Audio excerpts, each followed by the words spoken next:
Hello, hello, Gemini Collective. Ako po si James from James Tarot PH. Ito po ang inyong monthly reading para po sa March 2026. Nako, nasa third month na tayo ng taon. Ano po naghihintay para sa inyo sa mga petsa na yan? We'll see. Let's begin na po. Inhale and exhale. Holy Spirit, Spirit Guides, ibigay natin kay Gemini ang mga mensaheng dapat nilang malaman para sa buwan na ito. In your overall energy, meron po kayong the High Priestess. In the area of what you need to focus on, meron po kayong the World card. Beautiful. In the area of what you need, meron po kayong the Lovers card. Lovely, lovely, lovely. In the area of what's affecting your current energy, meron po kayong the Three of Swords. Interesting. In your near future, meron po kayong the Ace of Wands. New beginning, napakaganda po para sa inyo. In your challenge for the month, meron po kayong the Three of Wands. In your fortune, meron po kayong the Five of Cups. Beautiful, beautiful, beautiful. In your divine messages, meron po kayong the Ten of Pentacles. Lovely. At ang outcome nyo po for the month, ito po yun, patuloy ng Abril. Mamaya po, sabay-sabay natin siyang bubuksan at the end. But first, mga mahal kong Gemini, thank you po muna sa lahat po ng inyong donations, saka po sa mga hindi nag-i-skip ng ads. Nako, napakalaking bagay po yan para sa akin every time po na meron tayong libreng reading para po sa inyo. Salamat din po sa bawat like and comment. Malaking tulong din po yan sa bawat upload natin para sa inyo. So keep on liking, keep on commenting. Malaking tulong po yan. Thank you. So, in your background energy, meron kang the Five of Wands. Okay, meron kang 5 here. Telling you talaga na ang Marso ay buwan ng pagbabago para sa'yo. Okay? So, kung ikaw ay dumadaan sa isang challenge, sa isang obstacle, sa isang mahirap na pagkakataon sa buhay mo this time, kayo po ay tinatawag, Gemini, na yung spirit guides na, laban, so good, huwag kang bibitaw, huwag kang uurong. Kapag nandyan yung pagkakataon, kahit mahirap, kahit parang feeling mo, teka, kaya ko ba to? Kaya mo. Okay? Huwag mo laging isipin na hindi mo kaya, huwag mo laging isipin na aatras ka. Okay? Sabi dito, you have what it takes. Meron kang ibubuga, meron kang magagawa. Kaya kung medyo takot kang makisama or takot kang lumaban, no, sa isang tao o sa isang bagay, huwag mo laging isipin yung ibang tao. Always think about your improvement, your business, your journey, kumbaga. And then yung mga outside noise, yung mga tao sa paligid, dead maka. Because what's important is you at yung mga bagay na magpapaligaya sa'yo. Kaya huwag mong hayaan na matalo ka or mapanghinaan ka ng mga outside forces. Okay? Partneran natin to ng card of the month. Meron kang love. Dalawang beses lumabas ang love sa atin. Sabi dito, love is everywhere. Open your heart to feel it. Sabi, kung nahihirapan ka daw sa mga laban-laban mo, halimbawa, problema sa love life, sa career, sa trabaho, sa negosyo, o kung ano man yung inaasikaso mo, lagi mo daw gamitin ang love. Gaano mo ba kamahal yung trabahong yan? Gaano mo ba kamahal yung taong ito? No? Lagi mong isipin, kung mahal ko to, ilalaban ko. Kung importante sa akin to, hindi ko susukuan, ipupush forward ko. Okay? Ganon ka-importante yon. So, in your core energy, meron kang the High Priestess. Si High Priestess dito, Gemini, sinasabi na yung spirit guides na kahit na marami kang tanong or kalabuan or parang marami kang questions about life na parang hindi mo agad masagot-sagot. No, na parang bakit ganto, bakit ganon, saan ako pupunta, itutuloy ko pa ba, nakakatakot, nakakaduda. Kapitan mo ang instinct mo ngayong buwan na ito. Okay? Your spirit guides are telling you na napakalapit mo sa iyong spiritual power. Kumbaga, marami kang mga magandang panaginip, vivid dreams, or mga intuition, mga kutob-kutob na medyo tama, o kaya meron kang mga pananaw na dapat mong kapitan because that is your spirit guides protecting you and guiding you forward. Kaya wag na wag matakot na hakbangan pag alam mo sa puso mo, kaya mo na or dapat mo siyang gawin. Okay? Clarify natin siya. The High Priestess being clarified by the Two of Cups. Okay, pwede rin to sa mga lovers, no? Baka meron kang mga kapartner, kaugnayan, or katransaction, o kaya kapalitan ng tawag ito, ng negotiation, o kaya kontrata. Sinasabihan ka dito na kapag hindi alam, kapitan mo yung alam mong tamang gawin. Okay? Dapat daw kung malabo, matutunan daw na pag-usapan, matutunan daw na makibagay, makipagkompromiso, maging good listener ka daw this time, Gemini. At huwag basta-basta ang ego ang pairalin. Huwag daw masyadong ma-pride. Let your heart talk because you will know what is the right thing to do. Umiwas sa mga komprontasyon pero ipaglaban mo yung para sa'yo. Kung alam mo talagang para sa'yo yan at ramdam mo na dapat tong ilaban. Pero meron daw tamang paraan para makuha mo yung matamis na oo or makuha mo yung magandang resulta na gusto mo. Importante ngayon yung parang swak na swak na swak. Kaya kung hindi swak, pag-usapan, makipag-compromise, pero pag talagang hindi, gawin mo yung tamang gawin. Okay? With love, with passion. Okay? Importante yan. So, Gemini, ngayong buwan na ito, since ito ay March 2026 reading, i-comment mo na sa baba yung mga wish mo na gusto mong matupad ngayong buwan na to. Comment down below para makuha mo na yan. Okay? In your what you need to focus on, meron po kayong the World card. Sabi dito, Gemini, nakita ko na meron ka na daw dapat tapusin. Either meron kang dapat kompletuhin, baka papeles yan, or mga legal things na kailangan talagang ihanda, kailangan ilatag. Nako, sabi dito, kompletuhin na daw. Lakarin na para makatapos ka na sa isang cycle na yan. Okay? Meron din po sa inyo, tapusin na daw yung mga away-away o kaya hindi pagkakaunawaan. Dapat daw ay handa ka ng isara para makapag-move on na kayo pare-pareho. Okay? Others are being told to really transfer. I don't know why. Meron ako nakitang transfer dito eh. At kailangan mo talagang hanapin sa sarili mo kung ano ang gusto mo at kung ano ang ayaw mo. Kasi kung magkaiba ang tawag ng isip at saka ng damdamin, baka diyan ka magkaroon ng inner conflict. Okay? So para maiwasan yung inner conflict, kailangan tugma ang isip at damdamin. So paano gawin yon? Sabi dito, you need to really shine, no? Kung mawala ka sa comfort zone mo. Masyado ka raw nakakulong sa iyong limited space na para bagang limitado dyan pero komportable ka na eh. Parang ayaw mo na mag-adjust, ayaw mo na mag-grow, ayaw mo na mag-risk kasi nga parang sabi mo, okay na ako dito. Pero habang nananatili ka dyan, ramdam ko yung conflict within you na parang gusto ko pang abutin yun eh, gusto kong kunin yun eh, pero paano ba? Sabi dito, tapusin mo na yung dapat tapusin para makalarga ka na. And shine. Shine ang kailangan mo. Pasabugin mo yung talent mo. Show them all what you can do. At huwag mong iburo dyan yung galing mo. Kita-kita ko dito that you can offer something to someone eh. Pwede mong ibigay yung mga magandang bagay. Kaya huwag mong ikulong yung mga potential na yan. Okay? Clarify natin. The world cards being clarified by you have the Seven of Swords. Yes, kailangan talaga ngayon dito, Gemini, yung pagbabago ng strategy. Talagang isara mo na yung nakaraan na medyo hindi na gumagana eh. Medyo dispalinhado na eh. Parang hindi na for you para gamitin. So sabi dito, kailangan natin mag-isip ngayon ng mga bagong paraan. I don't know why. Meron ka daw inaasikaso tapos hindi matapos-tapos, hindi ma-fulfill. So we need to evaluate this time. Parang, teka, ano kaya ang rason? Bakit ba ako hindi maging successful sa isang bagay na to? Anong dapat kong gawin?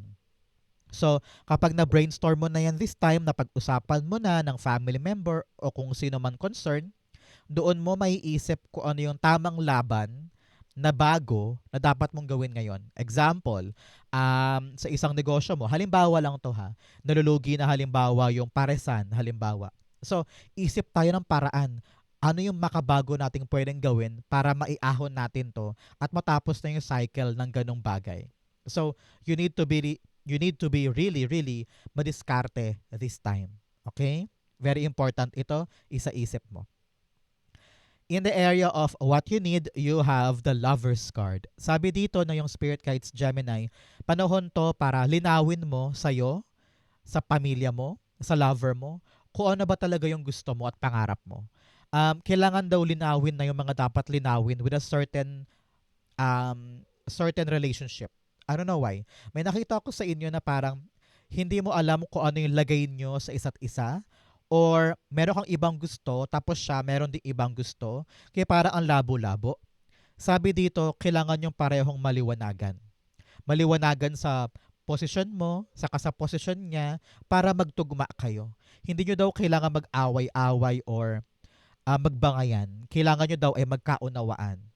And this clarity will really settle a lot of issue pagdating sa buhay mo.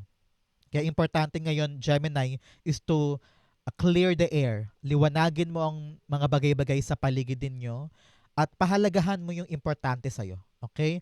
Kung tao man to, baka lover mo o kapatid or pamilya o kaya trabaho, negosyo, kung ano man tong bagay or tao na talagang pinapanindigan mo, kailangan linawin mo ang lahat at huwag mo susukuan. Okay? Fight but do the right thing. Okay? Clarify natin. Lover's cards being clarified by you have the Eight of Swords. Yes, parang feeling mo nakakulong ka eh. Parang feeling mo wala kang magawa, you're not enough, feeling mo hindi pa sapat yung binibigay mo, tapos yung ibang tao nagdedemand sa'yo na gawin to, gawin yan. At some point, feeling mo parang kang nakakulong, parang wala kang magalawan, and you feel like kina-question mo na yung posisyon mo or yung paninindigan mo sa isang bagay o sa isang tao. Kaya kailangan mo daw this time, Gemini, is to really set yourself free. Both cards are telling you na pakawala ng sarili sa mga makaluma or hindi magandang paraan so that kung ano man tong mahalaga sa'yo, maplansya mo pa. Okay? Pagkatiwalaan mo daw ang sarili mo ngayon. Higit kailanman, ngayon mo kailangan pagkatiwalaan ang sarili mo na kaya mo tong solusyonan, kaya mo tong aksyonan, kaya mo tong mayakap ng maayos. Okay? Kung ito man ay relationship or partnership or mga pangarap mo na pinapahalagahan mo, sabi dito, ikaw ang makakapagsalba niyan, kaya huwag mong susukuan. Okay? Importante to. Especially kung passion mo yan o pangarap. Kayang-kaya mo yan. Don't doubt yourself. Panahon to para talagang mag-outshine ka, to show them all what you can provide, what you can do. Okay? In the area of what's affecting your current energy, meron kang the Three of Swords. Sabi dito, marami kang mga trauma or heartache in the past. Kaya yan ang dahilan kung bakit parang nahihirapan kang makipag-usap or makitungo sa iba. Lagi mo siguro iniisip na baka niloloko ka, iniisahan, or minamanipula, or parang feeling mo sinungaling sila. Kasi meron kang pinanggalingan dati na masakit. Kung ano man yung painful experience mo in the past na parang hanggang ngayon hindi mo siya mabitaw-bitawan, yan ang rason kung bakit parang marami kang tanong na parang, hala, baka maulit yung dati. Hala, baka na naman, gawin na naman niya sa akin to. Hala, baka mamaya, ma-lay off na naman ako. Ay, hala, baka mamaya, masigawan na naman ako. Marami kang pinanggalingan na painful. Sabi dito, Gemini, matutunan mo daw na yakapin or intindihin yung mga tao or bagay na meron ka now. Okay? And huwag mo daw laging isipin na yung past ay hahalo dito. Kaya ang lesson dito, para magkaroon ka na matibay na instinct at pananalig sa mga ugnayan, kontrata, trabaho, negotiation, or relasyon, kailangan daw talaga nating kalimutan yung past. Narinig ko dito, panahon to para maghilom ka na, Gemini. Maghilom ka from what happened, maghilom ka from all the tears or heartbreak, para yung mga confusion at saka inner conflict malusaw, para magkaroon ka na ng malinaw na intuition para sa mga bagay na importante at dapat mo yakapin. Okay? Clarify natin to. Three of Swords. You have The Three of Wands. Meron kang 333 here. Yan po yung angel number of spiritual love. Meron daw po kayo na mayapang kamag-anak na hanggang ngayon ay ginagabayan ka pa rin kahit na nasa kabilang buhay na sila. So after watching this video, Gemini, magtiri ka ng kandila o kaya magdasal ka ng pasasalamat para sa mga kamag-anak mo nasa kabilang buhay na pinoprotektahan ka pa din. So you are blessed, you are protected, okay ka. Okay? So, the Three of Wands in the Three of Swords, sinasabi dito, kaya daw hindi ka makaaba-abante dahil marami ka pa ring mga takot, no? So sabi dito ay talaga namang forget the past and move on na. Okay? Para makaabante ka na. Yun daw ang pumipigil sa iyo eh. Yung mga bagay or issue from the past na hindi mo mabitaw-bitawan. If you're able to let that go, gaganda ang Marso mo. Moving forward hanggang kalahati ng 2026. Okay? Panahon to ng paghilom, pag-move forward, at pagpili na umabante. Okay? In the area of your near future, meron kang the Ace of Wands. Sabi dito, yes, meron ka talagang new beginning in the near future. Ang tabayanan mo to 1 week, 2 weeks, or 3 months no, in your life, or maybe a year from now. Kitang-kita ko dito yung pagbabago ng buhay mo. You're actually embracing something new. Whether a new house, a new negosyo, new pangarap, o kaya bagong-bagong buhay na gusto mo nang lumaya doon sa mga dati. Na isara mo na, papasok ka na sa bago, nilaksan mo ang loob mo, at mas pinili mong panindigan yung isang bagay na malinaw na sa'yo kung gaano siya kahalaga. Dati nakatayo ka lang dyan at talagang takot ka pa, pero ngayon natanggap mo na yung mga lessons na dapat mong ma-realize. And here you are, embracing a new chance, a new door, a new opportunity na talagang para sa'yo. So anong lesson dito? Huwag mong kalimutan bigyan ng sarili mo ng tsansa para sa bagong bagay. Ngayon, mas lilinaw na ang isip mo at ready ka na maging victorious moving forward. Okay? Kung ito man ay new job, maaring bagong pag-ibig, pwede rin. O kaya bagong adventure, talaga namang sobrang exciting para sa'yo. Many of you nakita ko talagang babiyahe. Parang lilipat kayo. Meron ako nakitang transition from one place to the other at ready ka nang yakapin yung mga bagong bagay. So congrats po ha sa mga pagbabago at saka sa mga bagong yayakapin mo moving forward. Okay? Ace of Wands. The Moon card. Yes, dati, yung mga tanong mo, ayun, masasagot. Yung dating mga hindi ka sure, eto sigurado na. Ngayon, sabi ng yung spirit guides, okay lang. Okay lang kahit hindi ka sure. Okay lang kahit parang malabo pa. Normal naman yan eh. Nasa parte yan ng journey mo. Pero ang kailangan dito, paniwalaan mo yung instinct mo. Ano ba talaga ang gustong gawin ni Gemini now moving forward? Hindi nakasali yung past. Yung past mo, pabayaan mo na yan, ilibing mo na sa isip mo yan para magkaroon ka na ng clear mind. Okay? Kaya ka nalalabuan, it's because marami pa rin galing past or mga nakabinbin na bagay na dapat nang bitawan para mayakap yung bago. At doon, everything will make sense. Liliwanag lahat na parang, kaya pala nasaktan ako dito. Kaya pala dapat ko itong isara. Kaya pala dapat kong tapangan at panindigan yung isang bagay kasi ito pala yung para sa akin. So, things will gradually make sense. Ngayon, magulo pa yan. Okay lang. Pero habang umaandar ka at nananalig ka sa mga gusto mong gawin at saka sa mga tamang paraan na dapat mong gawin, doon unti-unti ang lilinaw. Okay? Very important yan para sa'yo. So, in your challenge, meron kang addiction and have courage. Sabi dito, Gemini, meron ka daw kinakaadikan na medyo bawas-bawasan mo naman. Halimbawa, sobra-sobrang pag-inom ng alak o kaya sobra-sobrang panonood ng Korean novela tuwing gabi o kaya sobra-sobrang pag-gimmick, no? Bawas-bawasan mo naman yan para mailaan mo sa tamang bagay. Okay? You also have courage. Yes, maging matapang ka ngayon na lumaban para sa mga gusto mo sa tamang paraan. Hindi ka daw makakalaban ng tama kung hindi mo daw nire-recognize kung ano yung mga pagkakamali in the past para ito'y talagang maging lesson na at maging guidepost mo paabante sa buhay. Okay? You also have 3 of Wands in your challenge. Kitang-kita ko dito, Gemini, yung challenge mo ay paghihintay. No? You've been waiting for so long without movement.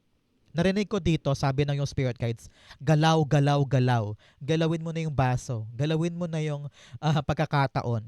Parang you are waiting so long without movement eh.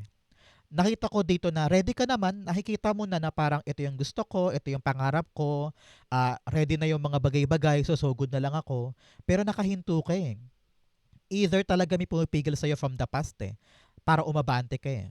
Sa panahon to para paghilumin talaga yung nangyari before at sabihin mo sa sarili mo na wala na akong aasahan sa past, aabante na ako. I am now embracing and ready for the challenge para sa future. So, sabi dito, tama na yung pagtayo dyan, tama na yung paghimpil, panahon na para kumilos, paabante, lumaban, para makuha mo yung mga bagong bagay para sa'yo. Okay? Three of Wands, the Four of Swords. Yes, masyado kang ano ngayon, Gemini. I don't know why. Sabi dito, parang meron kang inaantala eh. Meron kang dinedelay na bagay. Yan. And you are very, very much complacent. Masyado ka daw kampante sa isang bagay na pinapatagal mo sa'yo mo. Wag na lang yan, bukas na, next time na, bukas na. O kaya, saka na lang, pag ready na ako. O kaya, bukas na lang, pag nasa mood na ako. So, sabi dito, you've been isolating yourself too much or masyado mong pinagpapaliban yung isang bagay na dapat nang harapin ngayon. So, gising-gising, bangon-bangon, laban, sumugod, kunin yung para sa'yo. Okay? So, in your fortune, meron kang choosing your path, all is possible. Yes, napakalaking sign nito. Lahat daw ay posible para sa'yo. So, don't be afraid. Don't be afraid. Okay? You also have crossing bridges. It's time for healing. Yes. For healing, connecting, mending, and releasing. Panahon na para bumangon ka, makabawi, tumulay, at mag-try ng bago. Okay? Especially, in your fortune, meron kang the Five of Cups. Talaga namang may naghihintay sa'yo ng mga bagong bagay na dapat mo yakapin, na dapat mong bigyan ng tsansa. No? So, wag ka nang manghinayang pa or wag mo nang iyakan pa yung mga nawala. Kasi sabi dito, hindi daw yun para sa'yo. So, ang yakapin mo tong bagong binibigay sa'yo ni God na mga bagong bagay na talaga namang para talaga sa'yo. So, now, ipivot mo yung isip mo, ipivot mo yung pananaw mo, and see the potential of the brand new things na dapat mo yakapin. So, this is really a very, very exciting things coming up. So, wag ka malugmok dyan, wag ka matakot, wag ka lumubog sa yung pinoproblema, makakabawi ka pa. Kailangan mo lang talagang makita kung ano yung para sa'yo this time. Okay? Kung ito man ay love life, relasyon, or pangarap, huwag ka daw magpaburo sa isang bagay na alam mong kabitaw-bitaw na. Pero, huwag kang bumitaw sa pangarap, huwag kang bumitaw sa pag-asa na may bagong darating. Okay? Five of Cups. The World card. Yes, talaga namang angkinin mo ang mundo, no? Explore the world, reach out kung ano yung potensyal na meron ka. Huwag ka daw manghinayang sa isang kakarampot na bagay or maliit na estado ng buhay mo na ang lawak-lawak pa ng pwede mong abutin, ang laki-laki pa ng pwede mong kunin. So, tama na yung iyak na yan, tama na yung panghihinayang na yan kasi the world is waiting for you para yakapin siya, no? So ngayon, sabi ko nga sa inyo, come out of your shell and explore para makita mo talaga yung tagumpay na pambihirang para sa iyo lang. Okay? Congrats, congrats. I-claim mo to para sa iyo to. In your divine messages, believe in the impossible. Sabi nga dito, all is possible and believe in the impossible. So, kayang-kaya mo kahit ano. Ang kalaban mo lang talaga dito, Gemini, sarili mo. So, yung inner conflict kapag nalabanan mo yan, naku, talaga namang wagi ka. You also have balanced spirituality and practicality. Sabi dito, balansehin mo yung practical at saka yung pananalig sa Diyos. Kung nasa Diyos ang awa, nasa tao ang gawa. Very good. So, in your divine messages, you have the Ten of Pentacles. Panahon na, Gemini, ngayong buwan na ito, ang payo sa'yo na yung spirit guides, trabahuhin mo na yung mga pang long term. Halimbawa, long term na ipon, kung negosyo mong yan, seryosohin mo na daw. Kung ito ay trabaho, hanapin mo na yung permanente. Ano? Kung ikaw man ay dumadaan sa isang mga family issues, halimbawa, mga mana, mga dokumento, mga legal things, dapat daw pag-usapan na ng pamilya, huwag na mag-away-away, okay? And just relax and magkaroon kayo ng understanding between each other, no? Para magkaroon na ng matiwasay at legacy at long-term na andar yung mga pinapangalagaan ninyo. Okay? Iwas sa away, iwas sa gulo, isipin lagi yung pangmatagalan, yung permanente at saka long-lasting. Okay? Especially pagdating sa pera mo to, Gemini. Pag sinabing mag-ipon, mag-ipon, wag basta-basta gumastos sa mga bagay na hindi naman talaga papakinabangan ng matagal, alam mo yun? So, think for long term. Yun ang dapat mong gawin. Ten of Pentacles, the Hierophant. Okay, commitment ito.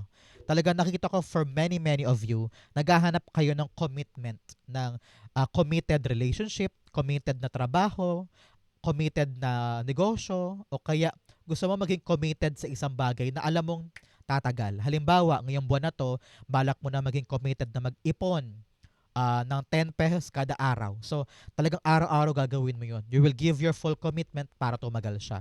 O kaya committed ka ngayon para alagaan ng mga kapatid or ibuuin tong negosyo ninyong pampamilya, mga ganyan. So, nag-level up ang buhay mo Gemini. So, importante ngayon, iniisip mo talaga, bawat hakbang, dapat sigurado ako para hindi maapektuhan yung mga pangmatagalan ko. Okay? So, patuloy kang umangat sa buhay, palawakin mong isip mo para alam mo kung ano yung mga dapat hawakan, pangalagaan, at patagalin sa buhay. Okay? Very important yun para sa'yo. Outcome mo to, but first bigyan muna kita ng fortune cards. You have flowers, happiness. Wow. Meron daw po kayong happiness ngayong buwan na to. I-claim mo to para sa'yo yan. You also have seahorse, family matters. Yes, talaga namang pampamilyang mga issue, pampamilyang mga dapat asikasuhin, lakarin na daw, at plansyahin na para magkaroon ka ng matiwasay na Marso. Okay? You also have dog close up, a pleasure with a close friend. Panahon daw to really have a bonding time with your close friends para makahinga ka naman sa mga problema or bigat. Okay? You also have dog far away, a distant friend is thinking of you. Wow, meron daw po kayong kaibigan talaga na dapat mong bisitahin ngayon. Mag-bonding kayo, no? Baka namimiss ka na niya or ikaw namimiss mo na siya, mag-usap daw kayo. Okay? Ang outcome ni Gemini for March 2026, meron kang the Page of Wands. Very beautiful.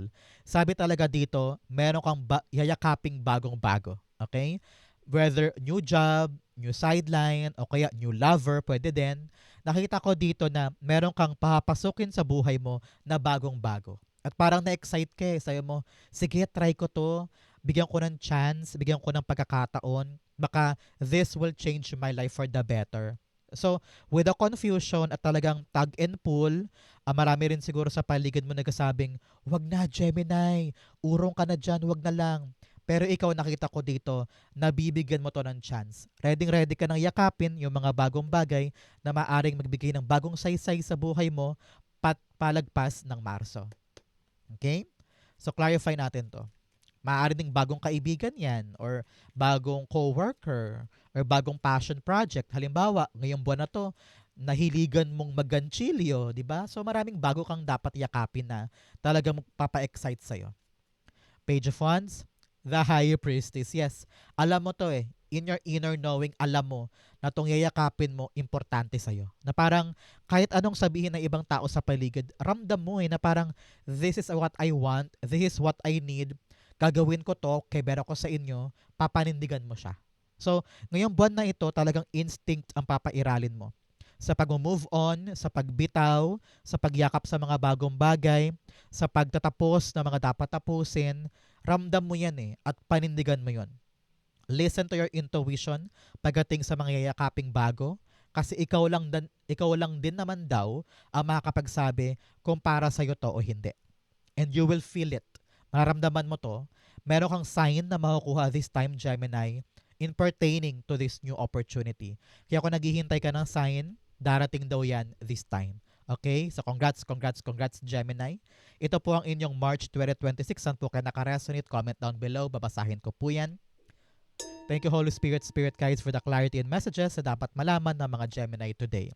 Thank you po for watching hanggang dulo. I love you. This has been James for James Tarot PH. God bless everybody.